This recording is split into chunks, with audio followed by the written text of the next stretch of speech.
This episode of Lunduk Show is brought to you by System 76, Pogo, Linux, Lulzbot, and viewers like you. Today, we're going to be talking about this little beauty guy. This is the Noodle Pi. It's a tablet PDA sort of thing, and it is kind of super amazing, super duper amazing, and I have so much to talk about with this. This is sort of a review slash discussion around this type of hardware. I'm going to have the maker of this little guy on the show next week or the week after. We're still working on the scheduling that, but I'll get him on the show to talk about it a little further. But I'm going to go into it in depth. I've got not only a completed Noodle Pi here, but I've got all the parts for the Noodle Pi. So I'm going to show you all the guts of it, how it works, and we'll talk about its usage. But first, I would be remiss if I did not mention the gloriousness of the Lulzbot. I have a Lulzbot Mini sitting right there, right back there. And this little Noodle Pi device is a 3D printed device. I don't know what 3D printer he used for the case for this bad boy, but he could have used a Lulzbot Mini. You can find out more over at lulzbot.com. Absolutely fantastic 3D printer. All right, so this guy right here, it is small. It is a tablet. It is a PDA. I don't know exactly what to classify this as, but it runs Linux. It is, on the inside, a Raspberry Pi Zero. Specifically in this one, a Raspberry Pi Zero W, which means it's the Raspberry Pi that has all the wireless connectivity, so it has Wi-Fi and Bluetooth on it, which means it's a reasonably powered device, but it's still low power. It's a low power ARM device. But this guy's managed to put it into a very small form factor. I mean, you can see it right here. It fits inside my hand very, very well. It's honestly, it's not really much larger than like an old candy bar style phone, those little itty bitty tiny phones that you used to be able to get. It's really not much bigger than that. It's significantly smaller than most Palm Pilots, than most old school PDAs are a little bigger than this. It's very, very light in your hand. I'm not even sure where to start with this. Let's start with the hardware specs, and then we'll go from there. I'm going to show you guys the guts for this as we go along. So here's what it looks like all finished. If you purchase this guy finished, and here I can actually show you this, you can buy the kit for $49, or you can buy a pre-assembled one like this one for $199, where he builds it for you and then sends you a pre-assembled kit. So here's what comes inside of the case. First of all, you get a nice box that looks really good. It's classy. It's not super cheap looking. This guy did a Kickstarter campaign around building these guys some time back that was successful. And these boxes actually look really nice. They have, Noodle printed on it, and then you get the case for it. And actually the case is kind of cool because it's got the vent holes on the back, used the little Noodle Pi logo, which I thought was kind of classy. So he sent me two to review here because he wanted me to get the full experience, the for sure this works good experience of a pre-configured one, and then he sent me this box with all the kits and the parts. Oops, and parts are falling out on the inside of it.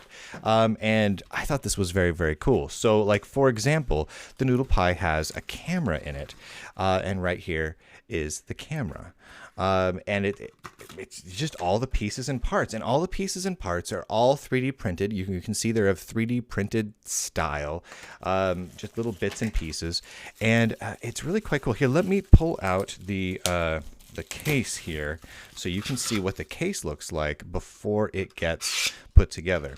Now here's the case, right? Nothing really in it. I'll pull these pieces and parts out of it here. But this is what the case looks like on the inside. It's a 3D printed simple case. It's really nothing all that crazy, but it fits together very, very well.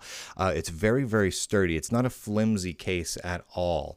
And it has exactly enough room to fit all its pieces and no more, which I think is actually fairly impressive. I've tried to put together some 3D printed cases and whatnot for my Pis, and I've done a pretty good job at it, but none of them have been quite this high quality. And the case that he sent me was really cool. Let me see if I've got all these pieces here. So what he sent me was a couple of different things so people could see what you could get it like. So for instance, here is the finished version, right? And we'll turn it on in a moment. But in order to carry this around, you don't want to ding up the screen because it's a capacitive touch 400 by 800 resolution screen. Woo, shiny reflection. Hey there, where did I go? There I am. There's me reflecting in myself. That's neat. Anyway, so you want to have a nice case for it. So he has a 3D printed case that's literally just a like almost like a cigarette box sized. It really is similar to like a cigarette box for those who smoke cigarettes, which I don't. But this is a cigarette box, and you could stick it in there, and that actually works pretty good. But he also sent me, which I thought was cool, a 3D printed version of the case that's a belt clip.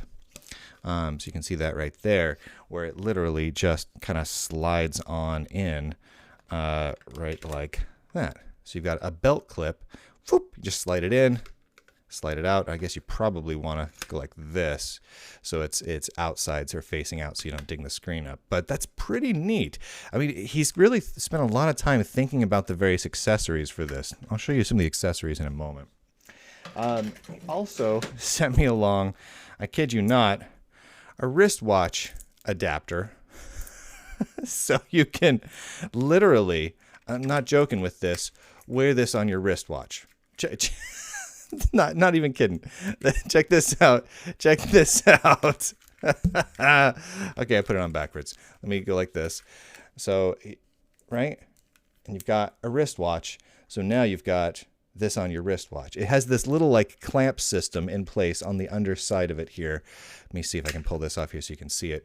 There's a clamp system right here. This little slidey thing right there has a little clamp on it, and then all the pieces and parts, all the various accessories for it, use that to slide right onto it, and then it has a little dunk.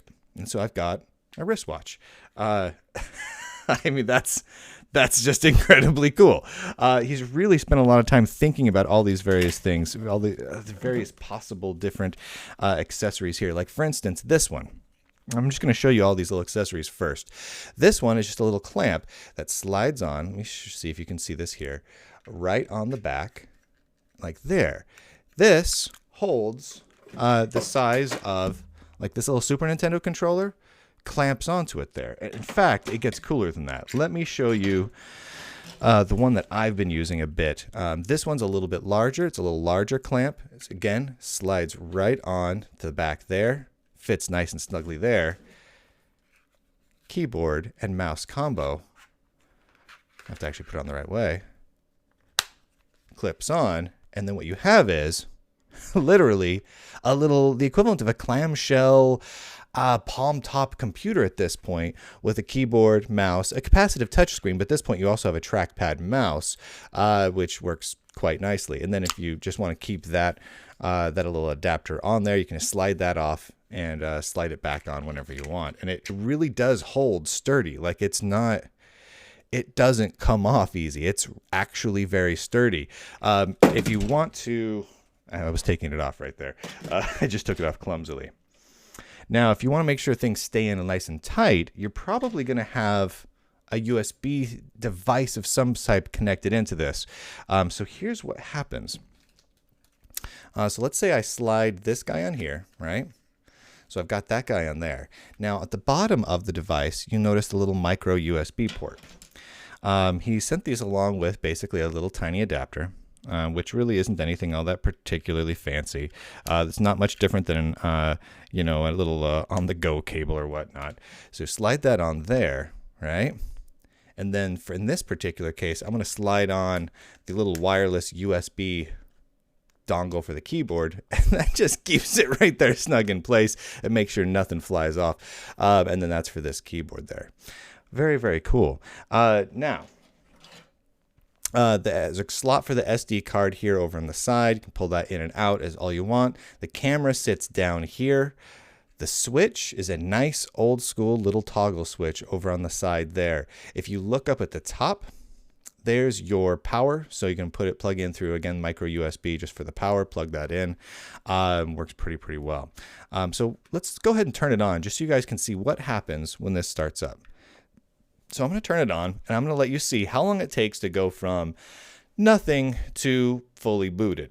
So here we go. We're counting. We're a couple seconds in now. It's Not crazy slow, not crazy fast. It's exactly a Raspberry Pi W, a Raspberry Pi Zero W. So up comes the little Noodle splash screen there, and we're just about there. And any moment now, the login screen will come up. We'll get our little light GDM screen, and we're up. That's it. We're good to go. It's a little glary right there. Let me see if you can see it a little better back here. Screen's just having a little glare on it, but it's actually a quite nice, high quality screen. It's very, very, very, very pretty screen. So, so what would I use this for? Oh, before I go further, the battery. So if you've got a Raspberry Pi W and you've got a Raspberry Pi Zero W, sorry, here I am at the nice little terminal, because I spend most of my time in a terminal. So I have mine set up. After a few seconds at the graphical menu, it drops me down to the terminal, because then I can launch whatever I want. Emulation station for RetroPie. Most of the terminal applications I use on a regular basis, or I can just do Start X to bring me back to the graphical environment as well. Just because that's the way I like it. This is really running Raspbian, which is a version of Debian, meant for the Raspberry Pi. The only real additions that I've got on here are a couple of configuration scripts for the screen, which he includes instructions for that are very, very simple to set up. He actually includes these little cards. So if you want to get, like if you get the one that needs installation, he sends this little card over, and then he sends what's in your kit. Here's all the different things in your kit with little displays and, you know, all the different pieces and parts you've got, which is really cool. Okay. So let's think about this here. The battery life of this. I mean, the device is tiny, but the device is plenty peppy, right? It's fast enough that I can run Chrome if I wanted to, or Firefox, you know, if I really wanted to, if I was that sort of person. In fact, I'm going to go ahead and log in here. I'm going to log into this so I can show you exactly how long it takes to launch a web browser, like a big hardy web browser. Let's go Start X, and then, you know, boom. Right? We'll let this boot up to X real quick. So the battery life, though, isn't terribly long. It's such a small device. I was talking to the guy who made it, and it has a very small battery in it. Do I have the battery pack here? Yeah, the battery is a 500 milliamp battery. Small, right?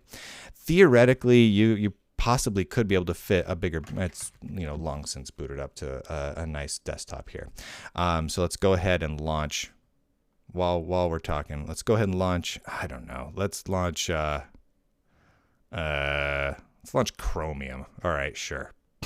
So 1, 2, 3, 4, 5, 6, 7, 8, 9, 10, 11, 12, 13. Takes about 13 seconds to boot up an instance of Chromium. Pretty straightforward.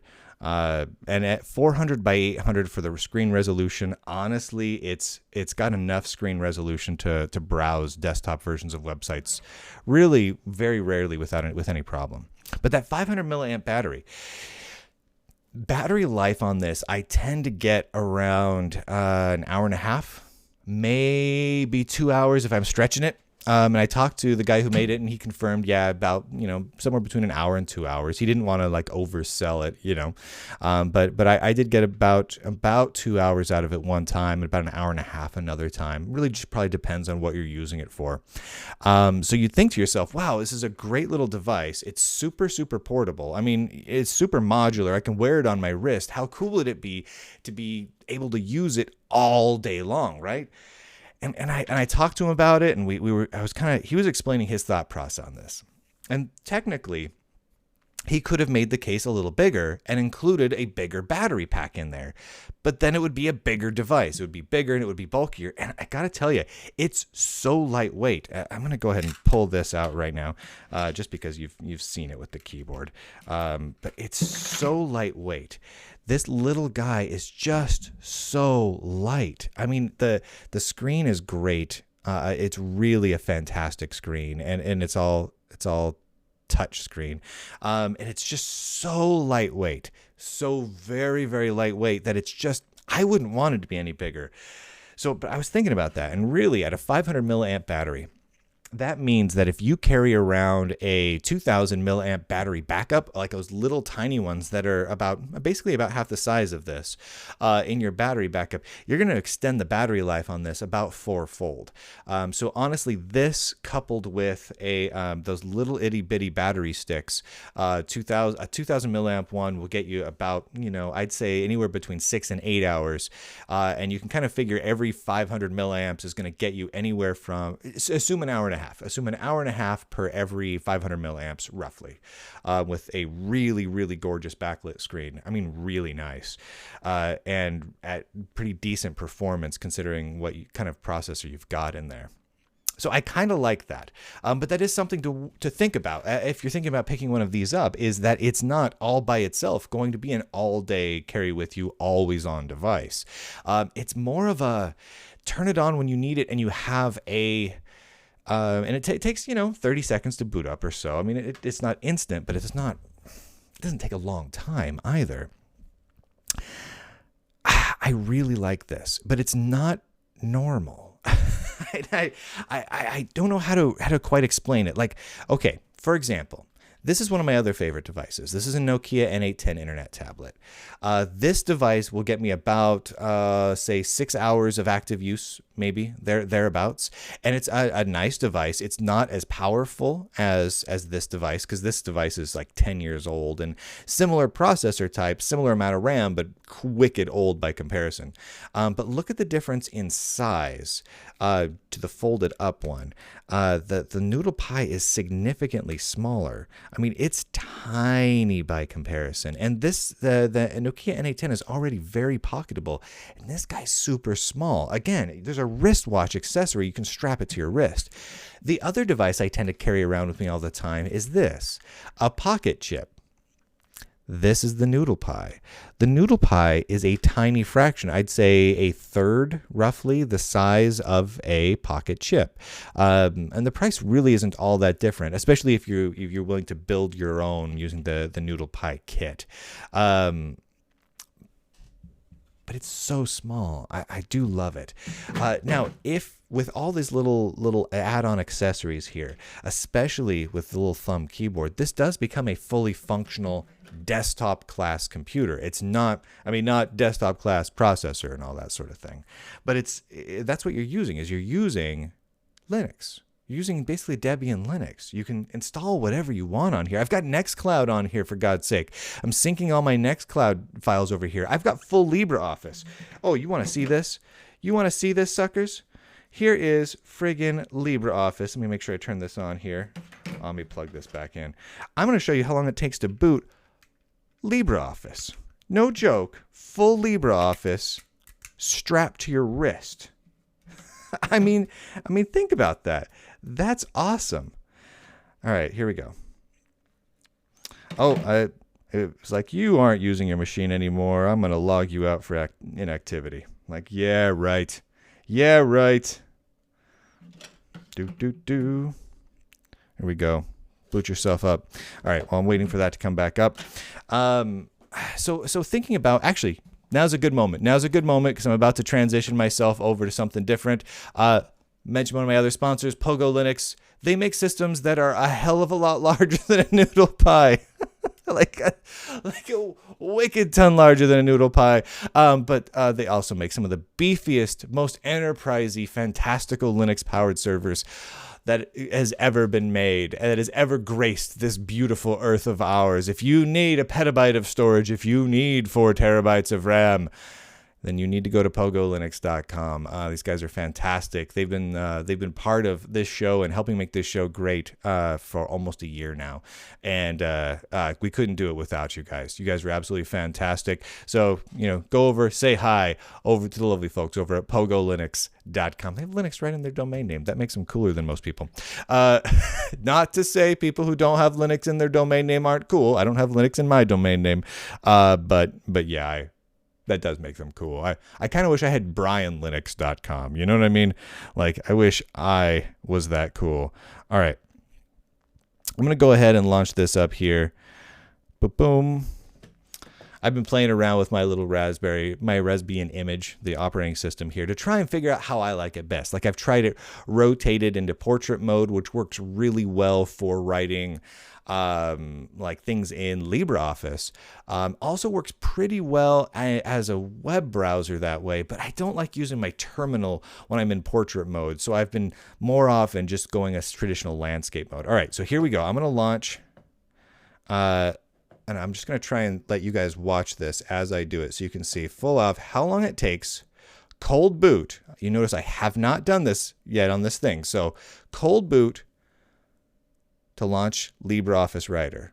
Click 1, 2, 3, 4, 5, 6, 7, 8, 9, almost there, 10, 11, 12, 13, 14. All right, so 14 seconds to launch an entire desktop version of LibreOffice. And then the performance is exactly what you would expect it to be. I mean, it's absolutely performant. There's no issues with it. You can do it, using the touchscreen. You can use it using the mouse. It works fantastically well. I know it's kind of bright, so you can't really see it, but it is full desktop version of LibreOffice in the palm of your hand wherever you go. And again, because I use Nextcloud to sync all my data over to this, that means that I can be on the go with this stuck to my wrist and my belt clip, wherever, pull it out, use whatever device I've got to input. And there is a touchscreen keyboard, but I don't really like using the touchscreen keyboard. The screen's a little too small to use a touchscreen keyboard. You really want to have like a thumb keyboard or like one of these guys, like these little fold-out Bluetooth keyboards. These little guys, these aren't too bad. One of these little guys in your pocket somewhere, so you can actually do some typing other than beep, beep, beep, beep, beep, because that's a little too annoying for me. But I can do anything on this, literally anything. The only thing I can't do on this device that I do day to day is record this show, because it's just not, I just can't do that. I need like a nice GTX card and like a nice like i5 or i7 processor or something like that in order to record the show. But otherwise, everything I do can be done on here. I tried games out. So game-wise, Super Nintendo speed emulation is no problem. As soon as you get above that, the Raspberry Pi Zero kind of struggles to keep up a little bit. Some Neo Geo games run pretty well. Some don't. Everything NES, Sega Master System, Atari 2600, all of that sort of stuff plays perfectly, of course, because this is a Raspberry Pi Zero. Anything you're going to find that works well on a Raspberry Pi Zero is going to work well on this because it's a Raspberry Pi Zero. I really have been impressed. I really have. It also has just so you guys can see all the things that are going on here. Along the bottom of it, you've also got right here your HDMI out. And then your little green status light there. And then over here, you see there's little holes right there. This is the only place where you can really tell if you get low battery, because of how this is set up. It's not like a smart battery. It's a dumb 500 milliamp battery that it's drawing from. The only way to know if you're running low on battery, a little red light appears over there. And that doesn't give you a whole lot of warning either. It gives you enough time to pull out something to plug in and give yourself a little juice. I'm going to give you 15, 20 minutes or so at most. But that's the only real downside is the battery life there, and the fact that there's no battery indicator. And now for some people that's going to be a problem. And I think this device is a truly peculiar one because it doesn't fit with. Do I have a phone? Yeah, so like this little phone here, right? This phone is technically more powerful than this. The phone's also bigger than this. The phone is also spying on me. This is not. This is running a completely free software operating system, and I can edit it however I want. In fact, you can do a version of this with just a straight Raspberry Pi Zero without the wireless chipsets, and then there's not even any network connectivity you can get. Right? I mean, yeah, that limits its usability, but depending on what you want this for, that might be just fine. So here's where, in my opinion, this thing could really shine. So for me, this makes a pretty phenomenal little gaming device. It really, really does. Oh, one downside that you need to know about also: no audio output unless you plug in HDMI. Over HDMI you can get audio, but there's no headphone jack on here. No speaker. There's no speaker on here. There's you're not going to have a speaker. That's not part of it. For me, for this device, that's totally fine. That'd probably be the only thing I'd actually add to this. Would be an audio output, like especially if I could get a headphone jack on it. But honestly, for me, so here's how I use it. I know I'm rambling. I think it's quite a cool little rig, though. It's I go out.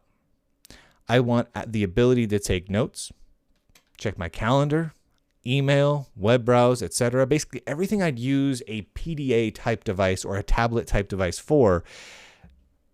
This guy right here, with the exception of music and video, right? Because it's a Raspberry Pi Zero. If you pull up YouTube, will it work? Yeah, it will work. It's not going to be crazy peppy, though. You're not going to get 60 frame per second HD video playing back on this bad boy over YouTube. It's just not going to happen. But that's not really what this device is for. This device gives me a Linux terminal in my pocket wherever I go. It's cheap. It's incredibly low power. I can charge it crazy fast. If I have a little power brick with me, I can use it all day long. Because of the way it's designed and because of the little clamp system, I can wear it like a wristwatch. I can clap it on my belt. I can toss it in my pocket if I use the little fancy case for it. I can use it as a gaming device. The lack of sound makes it less ideal for a modern gaming device, but where it has shined for me is in terminal-based games where you don't typically have a whole lot of sound anyway, or connecting to BBSs. If any of you do that sort of thing, I was able to compile a terminal application in here called SyncTerm. It took about 15 minutes to compile SyncTerm, which isn't terribly peppy because this is a Raspberry Pi Zero, but it compiled really well. And then I have SyncTerm on here, and I can connect to my BBS, and I can play multiplayer games like Legend of the Red Dragon and Trade Wars and whatnot on this beautiful little screen using this beautiful little keyboard. I mean, there's other keyboards you can get as well. There's a whole bunch of other keyboards you can get as well. But for me, where I found the sweet spot is this one, if I want to use it like a little clamshell device where it's just connected to that and I just type on this, or I pull this with me and I fold it out and I have well, I'm holding it upside down. And I have an 80%, 85% size chiclet keyboard with mouse and trackpad. And then I have a full Debian computer with me on the go. That to me is really cool. The other thing I really like about this is that it's made by a dude. I think he's up in Canada, and he's just put so much thought and love into all of this. The little pieces and parts he sends you to adapt different types of things to clip onto it. The fact that he made adapters to work with wristwatches. I mean, how cool is that? The fact that he made this really nice, snug-fitting belt clip that works really well, that just fits so nicely, and it's not cheap feeling. It feels good. The fact that he's put all the time into doing that. I mean, here's just so you guys can see what a Raspberry Pi Zero looks like. This is what it looks like on the inside.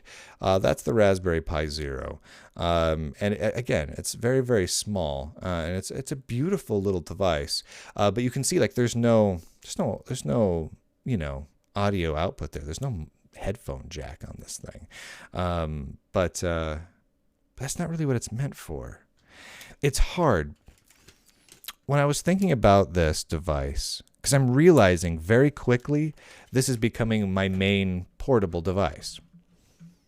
And it works well for me because of the kind of person I am. But who do I recommend this to? And I don't really know. I think if you're a person who wants to have a massive amount of flexibility and a Linux-style device, where you can do whatever you want, where you can install whatever terminal application you want, where you can run Firefox and Chromium and LibreOffice and GIMP and Inkscape and everything. It all runs. Yes, GIMP and Inkscape run. DOSBox works in here phenomenally well. I mean, if you want to emulate like a 386 or 486 strapped to your wrist using this bad mamma jamma, yeah, you can. And yeah, it actually works really well. And yeah, that's super, super nerdy and dorky, and most people don't want that. But if you're watching this show, you're probably not most people. This is really cool. One guy did this, I believe. I don't know. I don't think anyone else was involved. I could be wrong. I'll speak to the main guy behind it next week or the week after and ask him all the details. But all the pieces and parts are 3D printed meticulously, like really well designed, which means this is a guy who's just a maker who decided I'm gonna release this totally kick-ass thing for people who were kind of like me. And the result is really cool. I'm damned impressed. I really am. Do I recommend you pick this up? I don't know. I would in a heartbeat. I've got one now, and it's beautiful. He polished this one up a little bit. The regular case for it. Where did I put that regular case? I don't know where I put that. There it is. It has the stereotypical, slight lines around it like a 3D printed device, piece of kit has. But it's not low quality. And even like that, even before it gets polished up, it feels good in the hand. It doesn't feel cheap. It doesn't feel like something that was just whipped out of a 3D printer in 20 seconds at the worst print quality. It feels high quality. It's sturdy, like there's no give here. It doesn't bend in the slightest. This is a kick-ass little thing. So I can wear it on my wristwatch. I come home, put it down, USB, plug it into my USB hub, plug it in over HDMI to my big monitor. Boom, I've now got a desktop computer. And I can plug it in and charge it up. And then when I'm done using it as my desktop computer, and it absolutely works as that.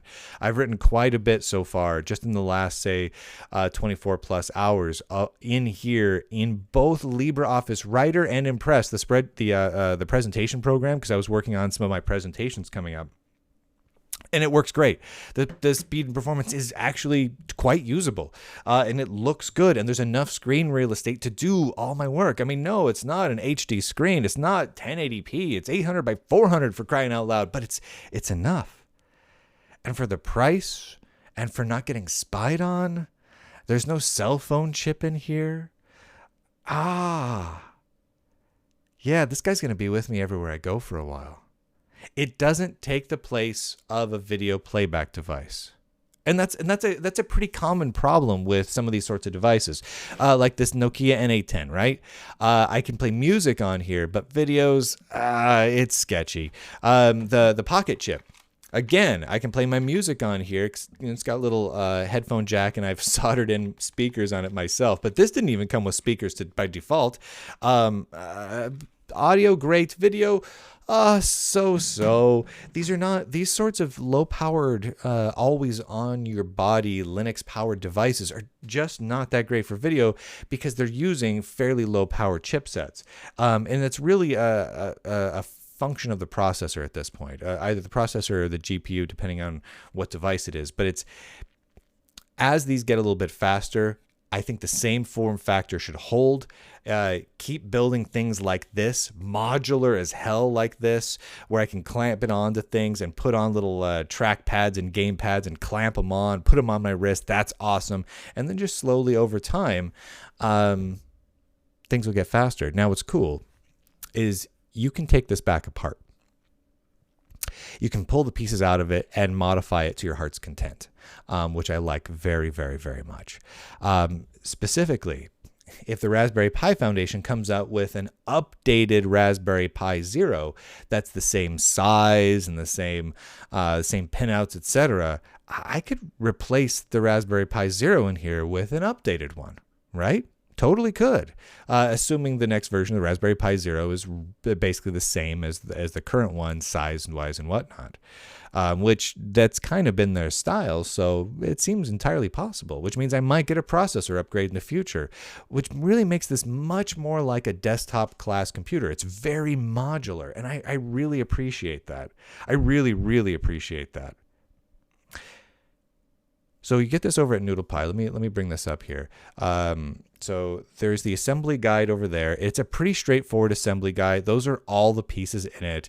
If you've got any experience putting these sorts of things together, it seems like it'd be pretty straightforward. I'm going to put it together before I talk with the maker of this guy, so I can go through that whole process myself and let you know how easy it was for me. The instructions looked really complete, really straightforward. It looks really thorough.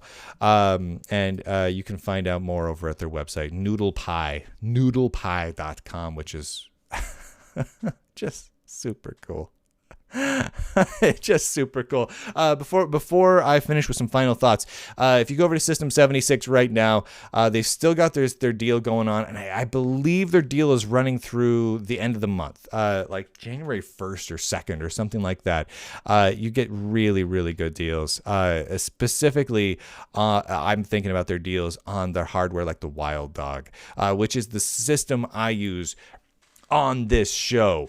This show is produced entirely on a Wild Dog Pro from System 76. Mine is nice and decked out, and you can deck yours out too. With you can get a couple $100s off of that guy right now. And they have much beefier and much lighter end workstations as well, and a bunch of laptops. If you're going the laptop route, my two personal favorites of theirs right now, the Galago Pro, which is just kind of like their version of the Ultrabook. You can get that for up to $215 off, or their Serval workstation. I really like their Serval. It's just like a desktop in a laptop. It's just this beefy rig. If you ever wanted to go to a LAN party and have a desktop quality gaming rig, but you want to put it in your laptop with a gorgeous screen, the Serval's kind of the way to go on that one. All right. Now, as we ride off into the sunset here, thinking about the Noodle Pi, I love these sorts of devices. I love them. I love them. And I love that more and more things like this are getting made. I love that every year, at least, we have a new device like that coming out, whether it's the Pocket Chip or the Pocket Chip, though, does technically fit in a pocket, though it's got to be a big pocket. Though I tell you, that Noodle Pi, it definitely fits in any pocket. Like, you know how if you have like a girlfriend or a wife, or you yourself are a lady, you know that ladies' pants tend to have very tiny little pockets. Like you can't even fit a wallet in your pockets. Like they're more like these little itty bitty shelves. They're like an inch deep. I don't even know why you'd make pockets that shallow, but ladies' pants are just like weird that way. This would fit in most of those. You got a little breast pocket here on your shirt. This would absolutely fit in there, and that's so cool. And you could use it as your desktop, and as your palm top, as your PDA. Absolutely usable as a PDA. And what's really cool, I tried it out with a few different emulators, just so you guys know. So DOSBox, great. Super Nintendo emulators, full emulation station using RetroPie, fantastic, especially up through about the 16-bit era of home game consoles. Now, if you can get a Palm OS emulator up and running, and those exist, it runs well. A VMAC, mini VMAC. So if you want to emulate a full old Macintosh on here, oh yeah, runs well. And runs for about 2 hours straight off of the battery in here. So you can have a Mac Classic in your pocket wherever you go. Strapped to your wrist if you want. I asked a few people if they had any questions. Questions came about like, does it run Quake 2? Does it run Doom? Yeah. Doom gloriously. gloriously. Both in the, what was it, PR Boom on the, is it PR Boom? I think that was the version of the open source Doom engine I was using on the Linux side, and Doom in DOSBox. I didn't try the Super Nintendo version of Doom, but other Super Nintendo games ran great, so I would assume so. And I tried a couple of 3D shoot 'em up games, and I didn't really have any problems. You're not going to get super high end graphics on this little guy. But if you want to go a little more retro, oh my gosh, the games you could play. How cool is it? You can have Doom running on your wrist. That's awesome. So you can find out more over at noodlepi.com. Thank you to the folks at Noodle Pi for letting me play around with your gear. This is quite cool. I can't recommend it to everybody because it's a weird friggin' device, but it's an awesome device. And honestly, if you're a Linux nerd and you want to play around with this sort of stuff and you want to have it on your belt loop or strapped to your wrist or something like that, if you want something like this, this is the best thing I've found along those lines. And if you're willing to tinker, because I mean, this is meant for people who are willing to edit their config files in Raspberry and to get their screen settings just right and are willing to play around with a little bit, you're going to be happy. I really dig it. All right. That's all for today. Come back tomorrow. We've got more cool stuff going on tomorrow. I don't even know what we've got doing tomorrow. It's crazy. It's crazy what we're doing tomorrow. It's just crazy. It's crazy.